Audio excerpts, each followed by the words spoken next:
Microsoft کے بانی Bill Gates نے ٹرمپ انتظامیہ سے بچوں کی ویکسینیشن سے لے کر HIV کے علاج تک دنیا بھر میں صحت کے پروگراموں کی فنڈنگ جاری رکھنے کے لیے لابنگ شروع کر دی۔ بل گیٹس نے خبردار کیا کہ ان کی فاؤنڈیشن سمیت کوئی بھی ادارہ اس خلا کو پورا کرنے کی صلاحیت نہیں رکھتا۔ ڈان اخبار میں شائع خبر رساں ادارے رائٹرز کی رپورٹ کے مطابق ذرائع کا کہنا ہے کہ مائیکروسافٹ کے ارب پتی شریک بانی اور عالمی سطح پر صحت کے لیے کام کرنے والے بل گیٹس نے حالیہ ہفتوں میں واشنگٹن میں قومی سلامتی کونسل کے ساتھ ریپبلکن اور ڈیموکریٹک قانون سازوں سے ملاقاتیں کی ہیں، جس میں امریکہ کی بین الاقوامی امداد کے زندگیاں بچانے والے اثرات اور دنیا کے سب سے زیادہ خطرے سے دوچار لوگوں کے تحفظ کے لیے ایک اسٹریٹجک منصوبے کی ضرورت پر بات کی گئی۔ ذرائع کا کہنا ہے کہ بل گیٹس نے عہدیداروں کو بتایا کہ ان کی فاؤنڈیشن امریکی حکومت کے کردار کی جگہ نہیں لے سکتی۔ گیٹس فاؤنڈیشن کے ڈائریکٹرز نے بھی عوامی طور پر کہا ہے کہ کسی بھی فاؤنڈیشن میں یہ صلاحیت نہیں ہے۔ بل گیٹس نے عہدیداروں کو بتایا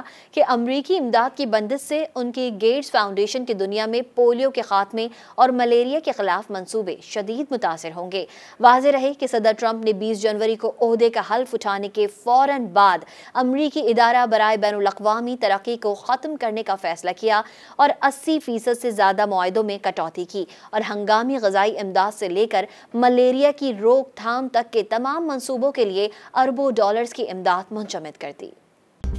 مزید نیوز اپ ڈیٹس اور ڈیجیٹل سٹوریز کے لیے سبسکرائب کریں ڈان نیوز پاکستان۔